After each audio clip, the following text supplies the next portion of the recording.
حي على الفلاح.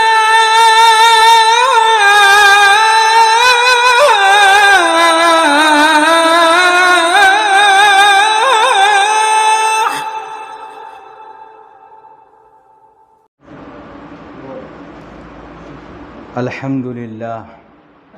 للہ رب العالمین والصلاة والسلام علی اشرف الانبیاء والمرسلین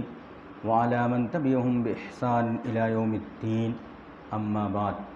سبحانک لا علم لنا الا ما علمتنا انک انت العلیم الحکیم وقال النبی صلی اللہ علیہ وسلم سبعۃ یظلهم اللہ فی ظلہ یوم لا ظل الا ظلہ امام عادل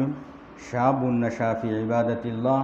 ورجل قلبه معلق في المساجد ورجلان تحابا في الله اجتمع عليه وتفرقا عليه ورجل دعته امرأة ذات منصب وجمال فقال إني أخاف الله ورجل تصدق بصدقة فأخفاها حتى لا تعلم شماله ما تنفق يمينه ورجل ذكر الله خاليا ففاضت عيناه. سب طرح کی تعریفیں حمد و ثنا اللہ رب العالمین کے لیے ہے جو بڑا ہی مہربان اور نہایت رحم کرنے والا ہے. معزز حاضرین، گزشتہ دو حصوں سے دو قسطوں سے آپ لوگوں کے درمیان وہ لوگ جو عرش الہی کے سائے میں جگہ پائیں گے ان لوگوں کا ذکر کر رہا تھا، اور آج تیسرا حصہ ہے. اس سے پہلے ہم انصاف پسند بادشاہ، ایسے نوجوان جس کی جوانی اللہ کی عبادت میں گزری ہو، اور ایسے آدمی جس کا دل مسجد میں لٹکا ہوا ہو، اور دو ایسے محبت کرنے والے جو اسلام اور دین کی بنیاد پر ملتے ہیں اور اسی بنیاد پر جدا ہوتے ہیں. اس سلسلے میں گزشتہ درس میں آپ لوگوں کو بتلایا گیا تھا کہ محبت اور نفرت کی بنیاد دین اسلام ہونی چاہیے. اللہ کی خاطر ملنا ہے اور اللہ کی رضامندی کے خاطر ہی جدا ہونا ہے. تو گزشتہ درس میں آپ لوگوں کو اس سلسلے میں ایک حصہ بتلایا تھا، محبت کا دار و مدار جو ہے للہیت ہو، اسی طریقے سے نفرت بھی للہیت پر ہی ہو. کسی سے اگر ہم بغض رکھتے ہیں، بات چیت نہیں کرتے ہیں، دشمنی ہے، تو اس کی وجہ ہماری ذاتی پرابلم نہیں ہونا چاہیے، ذاتی مسئلہ نہیں ہونا چاہیے. اپنی بھڑاس نکالنے کے لیے کسی سے نفرت نہیں رکھنی چاہیے، بلکہ اللہ کی دین کی خاطر ہی کسی سے دشمنی رکھنی چاہیے. بہت کوشش کیے کسی کو دین اسلام کی بات بتلائیں اور ہمارے قریب ہو جائیں، بہت دعوت دیے، اچھی بات بتلائے، قرآن اور حدیث کی دلائل سے بات کو سمجھائے، اس کے باوجود اگر ہمیں نہیں قبول کرتا ہے، ہم سے نفرت کرتا ہے، تو اس نفرت کو قبول کر لینا چاہیے، مان لینا چاہیے. کیوں کہ ہم دین کی بات بتلا رہے ہیں، پھر بھی اثر انداز نہیں ہوتا ہے آپ پر، تو اس دین کی بنیاد سے ہم تم سے دوستی چھوڑ رہے ہیں. اگر دوستی چھوڑنے کی نوبت آئی تو قرآن مجید میں بھی اس کا ذکر ملتا ہے. ابراہیم علیہ السلام کی زندگی کو ہم جب دیکھیں، قد کانت لکم اسوۃ حسنۃ فی ابراہیم والذین معہ، ابراہیم علیہ السلام کی زندگی ہمارے لیے نمونہ ہے، اور جو ان کے ساتھ تھے ان کی زندگی بھی، جو ابراہیم علیہ السلام کے ساتھ تھے. اذ قالوا لقومہم انا براء منکم، جب ابراہیم علیہ السلام اپنی قوم سے کہے کہ میں ان سب چیزوں سے بری ہوں، وَمِمَّا تَعْبُدُونَ مِن دُونِ اللَّهِ كَفَرْنَا بِكُمْ، جس چیز کی تم عبادت کرتے ہو اللہ کے علاوہ ان سب چیزوں سے ہم بیزار ہیں. وَبَدَا بَيْنَنَا وَبَيْنَكُمُ الْعَدَاوَةُ وَالْبَغْضَاءُ أَبَدًا، اسی بنیاد پر کہ جس چیز کو اللہ کے علاوہ چھوڑ کر تم پوجتے ہو، پرستش کرتے ہو، عبادت کرتے ہو، اس چیز سے ہم بیزار ہیں، ہمارا کوئی اس سے تعلق نہیں ہے. اسی بنیاد پر ہمارے اور تمہارے درمیان عداوت اور بغض شروع ہوتی ہے. تو جو ابراہیم علیہ السلام اپنی قوم سے جو بیزار ہوئے، اس کی وجہ اور اس سے دور ہوئے، بیزارگی کا اعلان کیے، اس کی وجہ صرف دین، عقیدہ توحید کی بنیاد پر. عداوت والبغضاء ابداً، مسلسل ہم اسی عداوت اور بغض میں رہیں گے. حتی تؤمنوا باللہ وحدہ، یہاں تک کہ تم لوگ عقیدہ توحید کو مان لو. جب تک عقیدہ توحید قبول نہیں کرتے ہیں اس وقت تک ہم تم سے عداوت اور بغض رکھیں گے. یہ ابراہیم علیہ السلام کی دعوت سے ہمیں پتہ چلتا ہے. تو نفرت کی بنیاد بھی عقیدہ توحید ہونی چاہیے، دین اسلام ہونی چاہیے. نبی اکرم صلی اللہ علیہ وسلم کی زندگی میں یہ وحی جو سلسلہ تھا، وحی کا سلسلہ، نبی اکرم صلی اللہ علیہ وسلم پر وحی نازل ہوتی ہے۔ یا ایھا الذین آمنوا، اے ایمان والو، لا تتخذوا الیہود والنصارى اولیاء، یہود اور نصارہ کو تم اپنا دوست، جگری دوست مت مانو، مت بناؤ۔ جگری عام طور پر کسی یہودی سے، نصرانی سے، غیر مسلم سے، ہندو سے، جو مسلمان نہیں ہے، ان لوگوں سے ملنا جلنا، اٹھنا بیٹھنا کوئی غلط نہیں ہے۔ عقیدے کی بنیاد پر جب بات آتی ہے، ان کے مذہب اور ہمارے مذہب کی بنیاد پر اگر کوئی بات آتی ہے، ان سے اس معاملے میں کسی قسم کی دوستی نہیں رکھی جائے گی۔ بعضهم اولیاء و بعض، ایک دوسرے کے ساتھ انہی لوگ آپس میں دوستی رکھ لیں گے۔ وَمَن يَتَوَلَّىٰ مِنكُمْ فَإِنَّهُ مِنْهُمْ، جو ایسے لوگوں سے، یہود اور نصارہ سے دوستی رکھتا ہے وہ انہی میں سے ہے۔ قرآن کریم میں ارشاد فرماتا ہے فَإِنَّهُ مَعَهُ إِنَّ اللَّهَ لَا يَهْدِي الْقَوْمَ الظَّالِمِينَ، بے شک اللہ رب العالمین ظالم قوموں کو ہدایت نہیں نصیب کرتا ہے۔ تو اس سے بھی یہی پتہ چلا کہ یہود ہو، نصارہ ہو، اور اگر کسی مسلمان کا تعلق کسی غیر مسلم سے اس بنیاد پر ہے کہ میں اس کو ہدایت کی بات بتلاتا ہوں، نصیحت کرتا ہوں دین اسلام کی، ممکن ہے وہ ہمارے قریب آ جائیں، ممکن ہے ان کے دلوں پر ہماری بات اثر کر جائے اور اسلام قبول کر لے، یہ بنیاد ہے کسی غیر مسلم سے، یہود سے، نصارہ سے دوستی رکھنے کی، تب تو قابل تعریف ہے، اور ایک دن ہماری بات کی ان کے اوپر اثر ہوگی، اسی بنیاد پر ملنا ہے۔ اور اگر یہ امید ہی نہیں ہے بلکہ وہ اپنے دین کی طرف ہمیں بلاتا ہے، اور اگر ہم اپنی بات ان کو رکھتے ہیں تو قبول بھی نہیں کرتا ہے اور ہم سے دشمنی کا اظہار کرتا ہے، تب تو ان سے دوستی کی گنجائش نہیں ہے اسلام میں۔ امام احمد رحمہ اللہ علیہ نے ابو موسیٰ الاشعری رضی اللہ عنہ سے ایک واقعہ نقل کرتے ہیں۔ انہوں نے، ابو موسیٰ اشعری رضی اللہ عنہ نے عمر بن خطاب رضی اللہ عنہ کے پاس ایک عیسائی کاتب کے متعلق سفارش کیا کہ کاتب مطلب لکھنے والے، حساب و کتاب، اکاؤنٹنٹ، اور کوئی حکومت کے کام، حکومتی کام ہو جو حساب کتاب ٹھیک ٹھاک سے لکھیں، یا لکھنے کے جتنے بھی کام ہیں کاتبوں کو رکھا جاتا تھا پہلے زمانے میں حکومت میں، آج بھی کمپنیوں میں یہاں وہاں رکھتے ہیں۔ تو فرمائے کہ فلاں عیسائی ہیں لیکن وہ کتابت کے لائق ہیں، کاتب ہیں، ان کو رکھ لی جائے، درخواست کرتے ہیں رکھ لیا جائے ان کو عمر بن خطاب رضی اللہ عنہ سے۔ تو عمر رضی اللہ عنہ کو اس بات پر بڑا غصہ آیا اور اسی آیت کو پڑھا کہ ہم ان ایسے لوگوں کو نہیں رکھ سکتے۔ ابو موسیٰ اشعری رضی اللہ عنہ فرماتے ہیں امیر المومنین، اس کا دین سے ہمیں کیا لینا، ہمیں جو کام ہے وہ نکال لیں گے اور اس کا جو مزدوری ہے وہ ہم دے دیں گے، وہاں سے بات ختم ہو گئی، دین سے کیا لینا دینا ہے، وہ کسی دین میں رہو، کسی مذہب میں رہو، اسے کیا لینا دینا ہے۔ عمر رضی اللہ عنہ کہتے ہیں جنہیں اللہ نے ذلیل اور رسوا کر دیا ہے انہیں ہم عزت اور اکرام نہیں دے سکتے۔ ضربت علیہم الذلۃ والمسکن،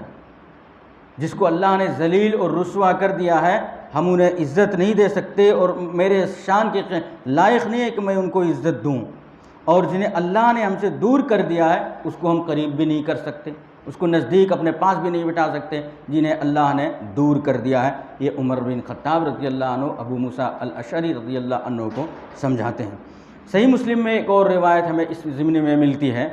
غزوہ بدر کے موقع پر ایک شخص آئے رسول اکرم صلی اللہ علیہ وسلم کے پاس اور عرض کیے کہ میں آپ کے ساتھ کفار کے مقابلے میں، مشرک تھے، کافر تھے، مسلمان نہیں تھے، وہ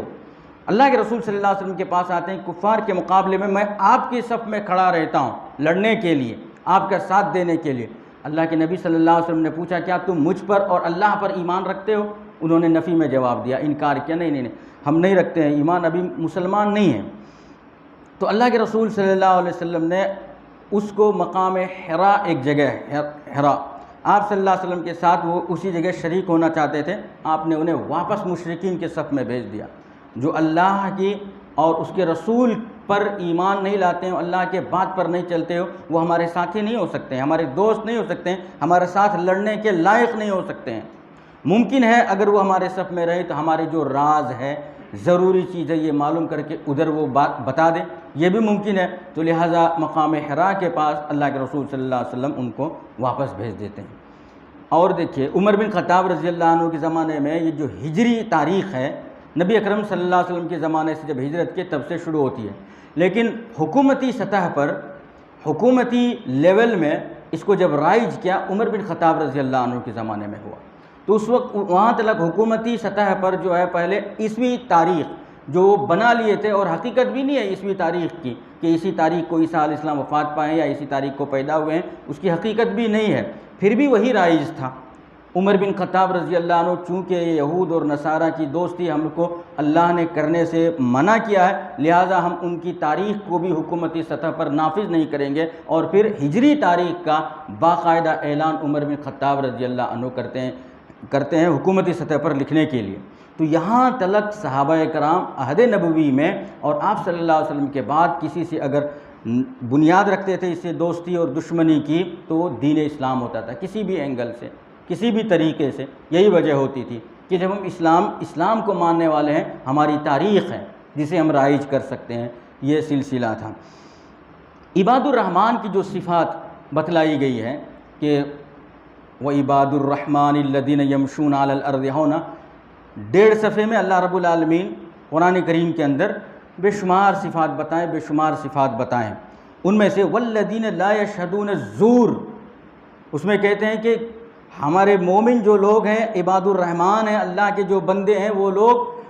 جھوٹے کی گواہی نہیں دیتے ہیں، جھوٹ بات کی گواہی نہیں دیتے ہیں، یہ رحمان کے سچے بندے ہیں، رحمان کی سچے بندے ہیں یہ لوگ۔ اس کو مفسرین لکھتے ہیں والذین لا یشہدون الزور کے مطلب ہے اے من صفات عباد الرحمن، یعنی عباد الرحمن کی صفات میں سے یہ بھی ہے انہم لا یحضرون اعیاد الکفار، رحمان کے بندے کفار کے عیدوں میں، فیسٹیول میں، ان کی خوشی کے موقع پر شریک نہیں ہوتے ہیں، یہ اللہ کے نیک بندے ہیں۔ کس بنیاد پر؟ ہم مسلمان ہیں، ہمارے لیے اللہ رب العالمین نے عیدین مقرر کیا ہے، 2 عیدیں، اور کفار کے بے شمار عیدیں ہیں، ہم سے دوستی ہے، بات چیت ہے، تو اس کا یہ مطلب نہیں ہے کہ ان کے عیدوں میں ہم شریک ہو جائیں، یا ان کے بنائے ہوئے چیز غذا کو ہم اپنے گھر میں اگر تحفتاً بھیجیں تو ہم استعمال کر لیں، اس کا حکم اسلام نہیں دیتا ہے۔ یہی چیز ہے محبت اور نفرت کی بنیاد للہیت ہونی چاہیے۔ یہ پہلی چیز جو بتایا کہ ایک بندہ دوسرے بندے سے اگر ملاقات کرتے ہیں، ملتے ہیں، محبت کی بنیاد پر، اور کئی واقعات اس کے ضمن میں گزشتہ درس میں بتلایا۔ ایک بندہ دوسرے بندے سے اگر نفرت کرتے ہیں، اللہ رب العالمین کی دین اور اسلام عقیدہ توحید کے خاطر، یہی بنیاد ہونی چاہیے۔ تو یہ ایک چیز ختم ہوئی جو گزشتہ درس میں آدھا حصہ باقی رہ گیا تھا۔ آج کے درس میں آپ لوگوں کے سامنے وَرَجُلٌ دعته امرأة ذات منصب وجمال فقال انی اخاف اللہ، اور یہ 5ویں قسم کے لوگ ہیں، 4 کے ذکر ہو چکے اور یہ 5ویں قسم کے لوگ ہیں۔ ایسا آدمی جس کو حسین، جمیل، عہدے دار عورت، خوبصورت منصب پر فائز ایسی عورت برائی کے کام کی دعوت دے اور یہ کہے میں اللہ سے ڈرنے والا ہوں، اللہ سے، انی اخاف اللہ، میں اللہ سے ڈرنے والا ہوں۔ دیکھیے اسلام میں سب سے بھیانک اور سنگین جرم جو ہے زنا ہے۔ اس سے ایک دوسرے کا نقصان نہیں بلکہ معاشرے کا نقصان ہوتا ہے، اور بہت ساری اس کی برائیاں ہیں، اس جرم کے بہت سارے برائیاں ہیں، لیکن بدقسمتی سے معاشرے کے اندر زنا بڑا عام ہو چکا ہے۔ جتنا بھیانک یہ جرم ہے اتنا ہی بھیانک اسلام نے اس کی سزا بھی مقرر کر کے رکھا ہوا ہے، یعنی ہر سزا کی حد اللہ رب العالمین مقرر کیے۔ چوری کیے، ہاتھ کاٹنا، کوئی آدمی کسی آدمی کے آنکھ پھوڑ دیے، اس کے بدلے میں اس کا آنکھ پھوڑنا، ایسا ہی کسی کو قتل کر دیے، اس کے بدلے میں قتل کرنا، اگر کوئی آدمی شراب پی لیے ان کو کوڑے لگانا، کوئی زنا کیے تو ان کو برسر عام میدان میں رکھ کر کے پوری بستی، پوری قوم مل کر چھوٹے چھوٹے پتھر کے ذریعے سے مار دینا، ختم ہی کر دینا، یہ زنا کی سب سے بھیانک سزا ہے۔ بہت سارے مذاہب ہیں دنیا کے اندر، 100 سے ہزاروں سے اوپر زیادہ مذہب ہیں، لیکن سب سے سخت سزا اور سنگین سزا جو زنا کی ہے وہ مذہب اسلام میں ہی رکھا ہے اللہ رب العالمین نے۔ اگر اس چیز کو نوجوان مسلمان اور مومن سوچ لے، غور کر لے تو ان کے دل میں اتنا ڈر پیدا ہو قریب تلک نہیں جائے گا۔ وَلَا تَقْرَبُوا الزِّنَا، زنا کے قریب تلک بھی نہیں جائے گا مومن بندے، مسلمان بندے، اگر یہ سزاؤں کو سوچ لے تو بڑی بھیانک اس کی سزا اسلام نے ذکر کیا ہے۔ اللہ کے رسول صلی اللہ علیہ وسلم کے زمانے میں جب کسی سے غلطی سے یہ گناہ کا ارتکاب کر لیتے تھے، خود نبی اکرم صلی اللہ علیہ وسلم کے پاس آتے جب ان کو احساس ہوتا ہم سے یہ بڑی بھول ہو چکی، بڑا بھیانک جرم ہو چکا، بہت بڑی غلطی ہم نے کر دیا، اور اس کے لیے جو سزا مقرر ہے، اس کے لیے اللہ نے یہ قانون بھی لکھا ہوا ہے کہ 4 آدمی اپنی آنکھوں سے اس بھیانک جرم کو کرتے ہوئے اپنی آنکھوں سے دیکھنا، یہ نہیں کہ ایک آدمی دیکھے اور 3 آدمی کو بول لیا اور پورا 4 گواہ مل گئے، ایسا نہیں، اپنے آنکھوں سے دیکھنا۔ اگر 2 آدمی دیکھیں 3 آدمی دیکھیں تب تو ان کی شہادت قبول نہیں کی جائے گی، 4 آدمی کی گواہی رہنا ہے۔ اور اس کے بعد یعنی کتنا بے شرم اور بے حیا انسان ہوگا وہ جو کہ 4 آدمی کے سامنے اتنا بڑا جرم کا ارتکاب کر رہا ہے، تب ان کی سزا ایسی ہونی چاہیے، اور اسلام نے یہی سزا مقرر کر کے رکھا ہے۔ اگر کبھی ایسا ہوا کہ کوئی آدمی دیکھا ہی نہیں اور یہ کام کر گزرا، ایسے لوگ تو بچ گئے لوگوں کی نظروں سے، لوگ تو کسی نے نہیں دیکھا اور ان کو سزا بھی کوئی نہیں دیں گے۔ صحابہ کرام کی زندگی پر قربان جائیے کہ ان کا ایمان اتنا مضبوط تھا، وہ اور ان سب چیزوں سے اتنے ڈرتے تھے، خود اللہ کے رسول صلی اللہ علیہ وسلم کی عدالت میں جاتے تھے کہ مجھ سے یہ غلطی سرزد ہوگی، مجھے اس کی سزا دی جائے، اس کی سزا دیا جائے، اسلام نے جو مقرر کیا ہے یہ سزا ہمیں برسر عام نافذ کیا جائے ہم پر۔ غامدیہ رضی اللہ عنہا، ان کا واقعہ جانتے ہوں گے، اللہ کے رسول صلی اللہ علیہ وسلم کی خدمت میں آتے ہیں، ان کے ساتھ ایک چرواہے کے ساتھ ایسا جرم ہو چکا تھا، طہرنی یا رسول اللہ، اے اللہ کے رسول صلی اللہ علیہ وسلم میں نے یہ جرم کر دیا ہوں، مجھے پاک کر دیں تاکہ میں اللہ کے پاس ایسا بدنما داغ لے کر کے اپنی صورت نہ بتاؤں۔ اللہ کے پاس ایک عورت، ایک خاتون آتے ہیں نبی اکرم صلی اللہ علیہ وسلم، اب کوئی گواہ بھی نہیں ہے، بچ سکتے ہیں۔ اب اسی چیز کو ہمارے معاشرے میں لائیے، چھوٹی چھوٹی بات پر دنیا کے جو نو ایجادات اشیاء ہیں، چیزیں ہیں، واٹس ایپ، فیس بک، فلانے چیز، ایسے ذریعے سے کتنے ایسے سب گناہ میں نوجوان بھٹک رہے ہیں اور ملوث ہیں، اور گناہ کا ارتکاب کر دینے کے بعد خود آتے ہیں نبی اکرم صلی اللہ علیہ وسلم کے پاس۔ اللہ کے رسول صلی اللہ علیہ وسلم ان کو توبہ اور استغفار کی تاکید کرتے ہیں کہ جرم تو کر ہی لیے ہو، توبہ استغفار کرو۔ پھر آتے ہیں اور پھر یہی درخواست کرتے ہیں کہ مجھے آخرت کی سزا کا زیادہ خوف ہے، دنیا کی سزا اس کے لیے آسان ہے، دنیا میں جو سزا ہے برسر عام رجم کرنا، رجم کہتے ہیں اسی کو، یعنی پوری قوم، پوری بستی والے ایک میدان میں کھڑے ہو، تنہا اس کو کھڑایا جائے اور دور سے چھوٹے چھوٹے پتھر پھینک کر مار دیا جائے، اس کو عربی میں رجم کرنا کہتے ہیں، رے جیم میم، رجم کرنا، ہم کو رجم کر دیا جائے۔ طہرنی کا مطلب یہ کہ مجھے پاک کریں جس غلطی کا میں جو ارتکاب کیا ہوں، طہرنی یا رسول اللہ۔ مہلت دیتے ہیں اللہ کے رسول صلی اللہ علیہ وسلم توبہ اور استغفار کی، لیکن اس کے باوجود ان کا ایمان پر قربان جائیے، کہتے ہیں نہیں ہم کو رجم کر ہی دیا جائے۔ توبہ استغفار کرنے کے بعد بھی پھر آتے ہیں اور کہتے ہیں مجھے رجم کر ہی دیا جائے۔ اللہ کے رسول صلی اللہ علیہ وسلم کہتے ہیں کہ تمہارے پیٹ میں اس کے وجہ سے بچہ ہے، تمہاری غلطی نہیں، تمہاری غلطی ہے لیکن تمہارے اولاد کی غلطی نہیں جو اس میں پل رہا ہے۔ ولادت کے بعد آنا، پھر انتظار کرتے ہیں، ولادت ہوتی ہے اس کی، پھر اللہ کے رسول صلی اللہ علیہ وسلم کے دربار میں آتے ہیں، رسول اللہ صلی اللہ علیہ وسلم کے دربار یہی بات دہراتے ہیں، طہرنی یا رسول اللہ، اے اللہ کے رسول صلی اللہ علیہ وسلم مجھے اس جرم سے، اس گناہ جو ہم سے سرزد ہو گئی ہے، گناہ سے پاک کر دیجئے۔ نبی اکرم صلی اللہ علیہ وسلم پھر مہلت دیتے ہیں ان کو، ابھی اگر تم پر یہ سزا نافذ کر دیا جائے تو اس بچے کا کیا ہوگا؟ دودھ پلانے کا، جب یہ کھانے پینے کے لائق ہو جائے تب آنا تم۔ اب بتائیے 2 سال مدت ہے دودھ پلانے کی، پھر 2 سال تک یہ خاتون صبر کرتی ہیں، 2 سال کے بعد پھر آتے ہیں، اس کے ہاتھ میں روٹی کا ایک ٹکڑا ہوتا ہے بچے کے ہاتھ میں، یہ بچہ اب کھانے کے لائق ہو چکا ہے، اللہ کے رسول صلی اللہ علیہ وسلم مجھے اس جرم کی سزا دی جائے۔ پھر اس کے بعد نافذ کرتے ہیں اللہ کے رسول صلی اللہ علیہ وسلم کے حکم سے۔ یہ واقعہ بتلانے کا مقصد ہے ایمان ایسے مضبوط ہوتے، کوئی نہیں دیکھے اللہ کا ڈر رہتا تھا، انی اخاف اللہ کا یہ مطلب ہے کہ میں اللہ سے ڈرتا ہوں، تب جا کر کے اللہ رب العالمین اس کو عرش کے سائے میں جگہ دیتے۔ الغرض پھر اس کے بعد رجم کی سزا ہوتی ہے۔ خون کے کوئی قطرے جب مارتے سمے غالباً عمر بن خطاب رضی اللہ عنہ کے بدن پر ایک قطرہ پڑ جاتا ہے غالباً، تو کہتے ہیں کہ اس بدکار عورت کی، گناہ گار عورت کی خون مجھے لگا، تو اللہ کے رسول صلی اللہ علیہ وسلم کے چہرے سرخ ہو جاتے ہیں، اور کہتے ہیں کہ جزیرہ عرب یا مکہ یا مدینہ کے جو لوگ ہیں، ان لوگوں کے ایمان ترازو کے ایک پلڑے میں رکھ دیا جائے اور دوسرے ترازو کے پلڑے میں اس خاتون کے ایمان رکھ دیا، یہی وزنی ہوں گے، اور اس کو کہتے ہیں تم گناہگار عورت کی خون میرے بدن پر لگ گیا۔ یہ مقام تھے ان لوگوں کی جو ڈرتے بھی تھے اللہ سے۔ ایک بات تو یہ ہوئی کہ زنا اور اس کی سزا اور عہد نبوی میں صحابہ کرام کی ایمان کیسے ہوتے تھے، ایک بات ہوئی۔ دوسری بات جو اس میں وَرَجُلٌ دَعَتْ امْرَأَةٌ ذَاتُ مَنْصَبٍ وَجَمَالٍ، کہ ایسا آدمی جس کو عہدے دار، حسین و جمیل اور ایک خوبصورت خاتون اس کو بلائے تو یہ انکار کر دے اور کہے میں اللہ سے ڈرتا ہوں، تو اس کا یہ مطلب نہیں ہے کہ جو عہدے دار نہیں ہے، حسین و جمیل نہیں ہے، کسی منصب پر فائز نہیں ہے، ان کے ساتھ یہ جرم کا ارتکاب کر سکتے ہیں، یہ مطلب نہیں ہے۔ کیوں؟ اس لیے کہ جو بے حیا اور بد اخلاق اور کردار عورت ہوتے ہیں ان سے تو یہ گناہ سرزد ہونا عام ہی رہتا ہے، مرد اور عورت بھی، کوئی خوف ہوتا نہیں ہے۔ لیکن جو عزت دار خاتون ہوتے ہیں وہ یہ کام کرنا بڑی دلیری کی بات ہوتی ہے ان کے لیے۔ اور پھر جو عزت، اور اس کے بعد جب یہ کام، جو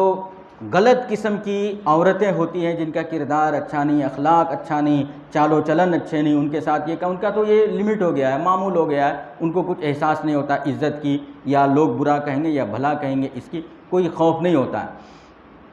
جو عزت دار خاتون ہوتے ہیں ان کو کوئی دیکھے گا بھی نہیں، وہ اپنے عزت کے ساتھ، بڑے احترام کے ساتھ اس کام کو سر انجام دیں گے، سوائے اللہ کے کوئی دیکھنے والے نہیں ہیں، اور اس کی عزت بھی لوگوں کے سامنے محفوظ رہ جائے گی۔ اس کے ساتھ جو غلط کام کرتے ہیں اس کی عزت بھی لوگوں کے درمیان محفوظ رہ جائے گی۔ ایسے موقع پر دل بڑا کر کے اللہ کا خوف اور ایمان دل میں رکھ کر کے کہے میں اللہ سے ڈرتا ہوں، یہ کمال کی بات ہے۔ بسا اوقات ایسا ہوتا ہے کہ اگر کوئی عورت، کوئی مرد گناہ میں ملوث ہو جائے، کوئی نہیں دیکھ رہے ہیں سوائے اللہ کے، تو ان کے دل میں یہ بات رہتی ہے کہ لوگ تو کوئی نہیں دیکھ رہے ہیں، میری عزت جو برقرار تھی برقرار ہی رہ گئی، اطمینان سے رہ جاتے ہیں۔ لیکن کمال والا انسان وہ ہے، کمال ایمان والا انسان ہے جس کو لوگوں کی عزت نہیں بلکہ اللہ تو دیکھ رہا ہے، اللہ کی نظروں میں گر جاؤں گا، اللہ سے میں ڈرتا ہوں، یہ خوف ہونا چاہیے۔ یوسف علیہ السلام کے واقعہ کو قرآن مجید نے بڑے مہتوپورن طریقے سے ذکر کیا ہے۔ جو ان کے دور میں جو چیز آئے، عزیز مصر کے گھر گئے، ان کی بیوی کے ساتھ ان کو جو ہے اچھا ٹھکانہ اور بہترین طریقے سے ان کا عزت اور احترام کرنے کا جو حکم دیا، پوری تفصیل کے ساتھ سورہ یوسف میں اللہ رب العالمین نے ذکر کیا ہے۔ لیکن جب یوسف علیہ السلام اس بڑے ہو گئے، جوان ہو گئے، اور خوبصورتی میں تو اس کی مثال بیان کی جاتی ہے، یوسف علیہ السلام کی خوبصورتی میں مثال بیان کی جاتی ہے۔ انہی کے گھر میں پلے بڑے، عزیز مصر کے گھر میں ان کی عورت، ان کی گھر والی نے جو کہ جن کو کہا کہ ان کو تم اپنا بیٹا بنا لو۔ تو اس میں ایک چیز غور کیجئے کہ اسلام میں اس کا کوئی تصور نہیں ہے، کسی کو منہ بولا بیٹا بنا لینا، اسلام میں اس کا کوئی تصور نہیں ہے۔ اگر کوئی بنا لیتے ہیں تو وہ بیٹا ہرگز نہیں ہو سکتے، یا بیٹا کے جیسا بھی نہیں ہو سکتے ہو۔ اگر بیٹا کے جیسا مان لیں گے تو پھر یہ سلوک اور یہ رویہ جو یوسف علیہ السلام اور عزیز مصر کے بیوی کے ساتھ اگر وہ بیٹا جیسا مان لیتے تو پھر یہ معاملہ نہیں ہوتا تھا ان کے ساتھ۔ تو اسی لیے یہ تصور سب سے پہلی چیز اسلام میں نہیں ہے۔ وراودته التي هو في بيتها عن نفسه، جب یہ جوان ہو گئے تو عزیز مصر کی بیوی نے ان کو بہلایا، پھسلایا، بلایا، اپنے نفس کو، اپنے نفسانی خواہشات کو پوری کرنے کے لیے، اپنے آپ کے لیے، وغلقت الابواب، بادشاہ کے گھر میں دروازے بند کر دیے، وقالت حیت لک، اور پورے جان نچھاور کر دی، پورا تمہارے لیے ہے، یوسف علیہ السلام کے لیے۔ قال معاذ اللہ، اب کوئی نہیں دیکھ رہے ہیں، بادشاہ کے گھر میں کوئی دیکھنے والے بھی نہیں، اللہ کی پناہ، انہ ربی احسن مثوایا، میرا رب جو ہے بہترین ٹھکانہ دیا مجھ کو، میں معمولی درہم اور دینار میں بکتا پھر رہا تھا، کنویں میں میرے بھائی نے ڈال دیا، لوگ نکالے، بیچے، لوگ خریدے پھر بیچے، ایسا خرید اور فروخت ہو رہی تھی، اتنا بڑا احسان کیا، اور ان کے گھر والی کے ساتھ میں ایسا نہیں کر سکتا، اللہ کی پناہ۔ یہ تفصیل کے ساتھ اللہ رب العالمین نے اس واقعہ کو قرآن مجید میں سورہ یوسف میں ذکر کیا ہے۔ انہ ربی کے مطلب میرا رب یعنی یہی عزیز مصر، ان کا بہت احسان ہے، سب کچھ ہے۔ احسن مثوا انہ لا یفلح الظالمون، اور ظالم جو ہے کبھی کامیاب، اللہ رب العالمین ظالموں کو کبھی کامیاب نہیں کرتا۔ اور پھر معاملہ جو ہوا ہم لوگ جانتے ہیں کہ انہوں نے الزام لگا دیا، یوسف علیہ السلام نے کہا کہ اس کے لیے ہم کو جیل بہتر ہے، لیکن یہ کام بہتر نہیں، سب کچھ ہے، یہ ساری چیزیں ہوئی۔ تو انی معاذ اللہ، جو قال معاذ اللہ جو یوسف علیہ السلام فرمائے، یہی چیز ہے انی اخاف اللہ، کہ ایک منصب والی عورت، حکومت وقت کی بیوی، شہنشاہ کی بیوی رانی ملکہ وہ دعوت دیتی ہے، اور ایسے وقت میں کسی قسم کا دنیاوی خوف کا بھی اندیشہ نہیں ہے، ایسے وقت میں اللہ کی طرف رجوع کرنا اور اللہ کو یاد رکھ لینا کمال ایمان کی بات ہے۔ ایسے لوگوں کے متعلق اللہ کے رسول صلی اللہ علیہ وسلم نے فرمایا جو اپنے ایمان کی حفاظت اس انداز سے کرتا ہے تو میدان حشر میں جہاں پر کوئی سایہ نہیں ہوگا وہاں پر ایسے لوگوں کو اللہ رب العالمین سایہ دیں گے۔ قرآن مجید کے اندر شرمگاہ کی حفاظت کے بارے میں بڑی تاکید کی گئی۔ قد افلح المؤمنون، تحقیق کے مومن کامیاب ہو گئے، الذین هم فی صلاتہم خاشعون، اس میں پھر ذکر کرتا ہے اللہ رب العالمین جو نماز، جن کی نمازیں خشوع و خضوع کے ساتھ ہوتی تھی، بہت سارے صفات کا ذکر کرتے ہیں۔ اس کے بعد کیا کہتے ہیں؟ والذین هم لفروجہم حافظون، اور کامیاب مومن میں سے وہ لوگ بھی ہیں جو اپنی شرمگاہ کی حفاظت کیا کرتے ہیں، شرمگاہ کی حفاظت کرتے ہیں، یہ انسان کامیاب ترین انسان ہے۔ الا علی ازواجہم او ما ملکت ایمانہم، سوائے اپنے بیویوں کی اور جو اللہ نے ان کے لیے حلال کر رکھا ہے، فإنہم غیر ملومین، یہ قابل گرفت نہیں ہے۔ یعنی اللہ نے اس کا سسٹم بنایا، قانون بنایا، جس طرح سے انسان کھاتا ہے، کھانا انسان کی فطری چیز ہے، بغیر کھائے انسان نہیں رہ سکتے، ایسا ہی نفسانی خواہشات کو پوری کرنا انسان کی فطری چیز ہے، یہ بھی لازم ہے، ضروری ہے۔ لیکن جس طرح کھانے کے لیے انسان کو، مسلمان کو، یہ حلال کھانا، یہ حرام کھانا، یہ غذا تمہارے لیے حلال کیا ہے، طیبات میں سے ہے، اور یہ خبیث ہے جس کو حرام کیا ہے، اللہ نے اس کے قریب جانے کا حکم نہیں دیا کھانے پینے میں۔ ایسا ہی نفسانی خواہشات انسان کی مجبوری ہے، کھانے کی طرح، غذا کی طرح، تو اللہ نے اس کے لیے بھی حلال قانون مقرر کر رکھا ہے، نکاح کا جو بہترین طریقہ ہے، یہ حلال ہے۔ اس کے علاوہ جو طریقہ ہے، فمن ابتغى وراء ذلك فاولئک هم العادون، نکاح کے علاوہ جو بھی جتنے بھی طریقے ہیں، سب کے سب طریقے جو ہیں اللہ نے اس کو منع کیا ہے۔ ومن ابتغى وراء ذلك فاولئک هم العادون، جتنے بھی طریقے ہیں یہ سرکشی، نافرمان طریقے ہیں، اللہ کے سرکشی کے، سرکش ہونے کے مستحق ہیں۔ رسول اکرم صلی اللہ علیہ وسلم عورتوں کو ایک طرف یہ حکم دیتے تھے، ان یدنین علیہن من جلابیبہن، کہ تم اپنے چہروں کو ڈھانک لیا کرو، پردے کا اہتمام کرو۔ مردوں کو حکم دیتے تھے اپنی نگاہیں نیچے رکھو،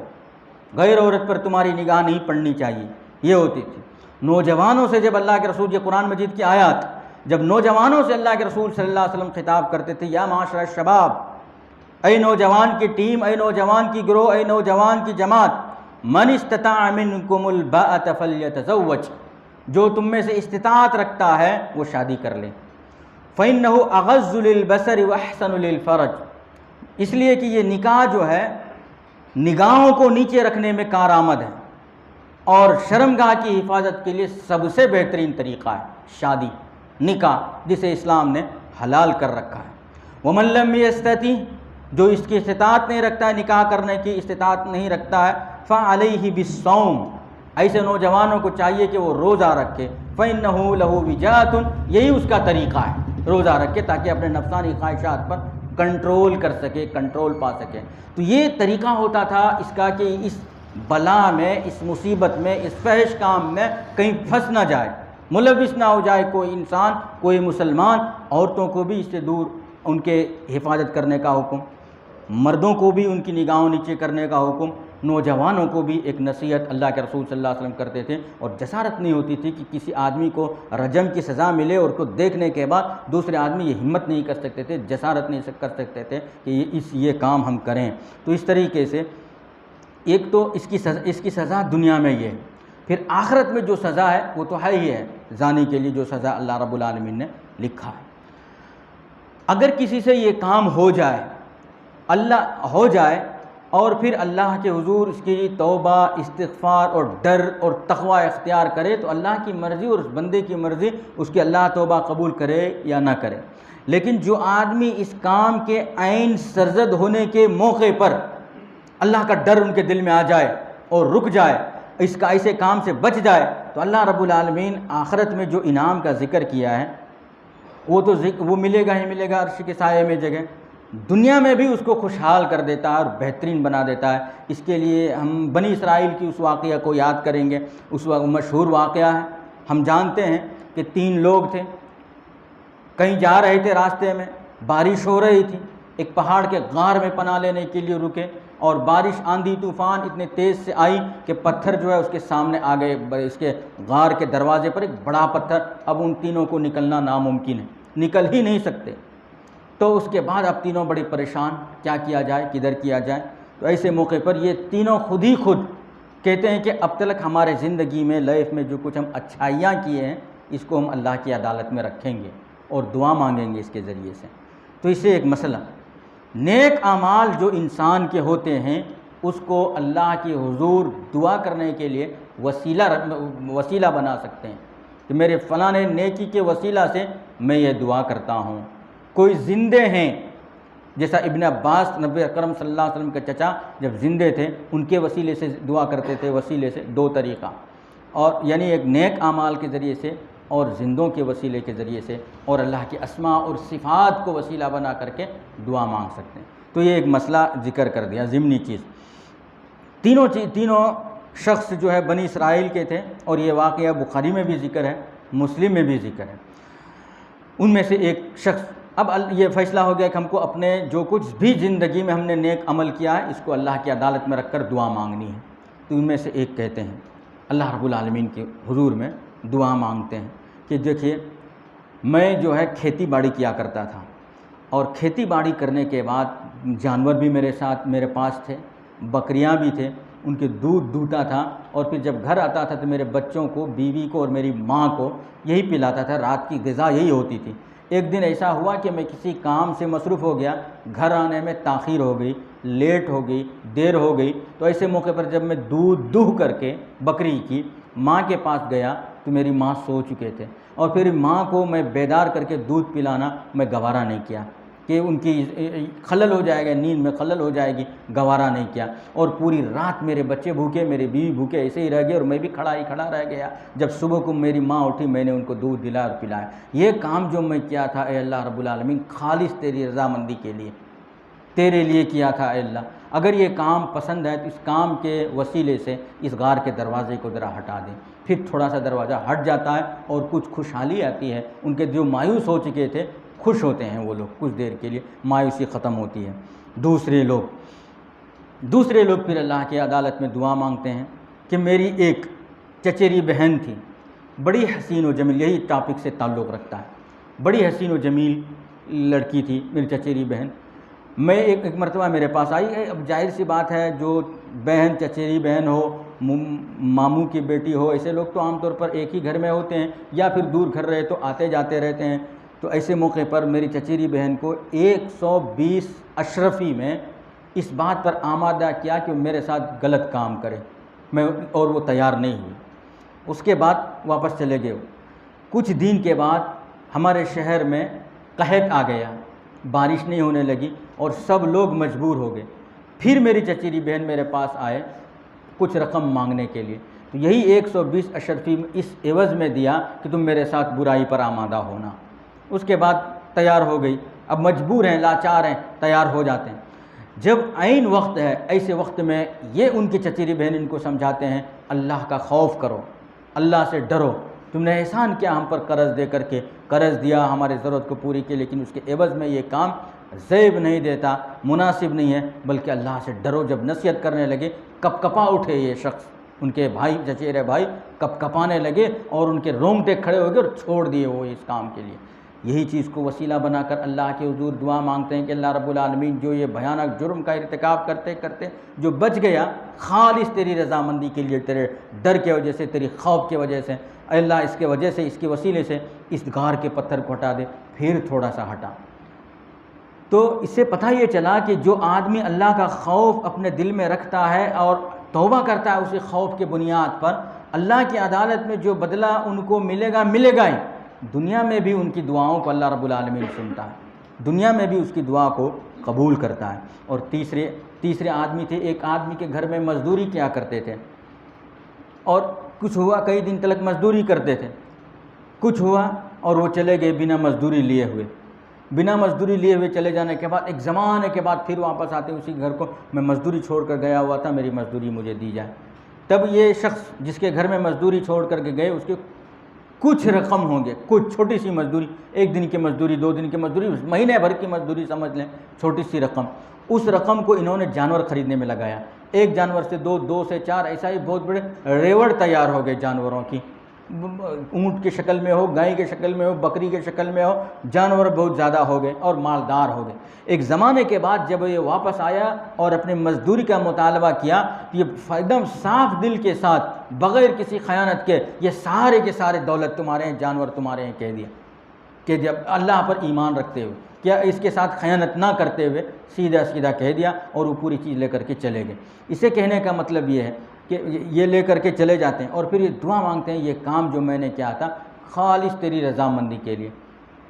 اللہ کے لیے، کہ یہ کوئی ہم کو نہیں دیکھ رہا، اگر اس کے 1 دن کی مزدوری دے کر بھی اس کو بھیج سکتا تھا، لیکن میں نے ویسا نہیں کیا۔ الغرض میری اس دعا کے وسیلے سے اس پتھر کو ہٹا دے تو پھر اس کا پتھر ہٹ جاتا ہے۔ اس واقعہ کا میرا مقصد یہ ہے کہ جو انسان کو اللہ کا ڈر دل کے اندر پیدا، انی اخاف اللہ، جس کو اللہ کا ڈر پیدا ہو جاتا ہے اور اس ڈر کی وجہ سے توبہ کرتا ہے تو اللہ رب العالمین دنیا میں بھی اس کی دعاؤں کو سنتا ہے اور آخرت میں جو بدلہ دینے کا دیا ہی جائے گا۔ تو یہ 5ویں لوگ رہے جو خوش نصیب اللہ کی عدالت میں ہوں گے۔ انشاءاللہ اگلے درس میں 6ٹھے اور اس کے بعد 7ویں کا ذکر کروں گا۔ اللہ سے دعا ہے کہ اللہ رب العالمین ہمیں ان باتوں پر کہنے، سننے اور عمل کرنے کی توفیق عطا فرمائے۔ آمین وآخر دعوانا ان الحمد للہ رب العالمین۔ السلام علیکم ورحمۃ اللہ وبرکاتہ۔ سبحانک اللہم وبحمدک ونشہد ان لا الہ الا انت استغفرک واتوب الیک۔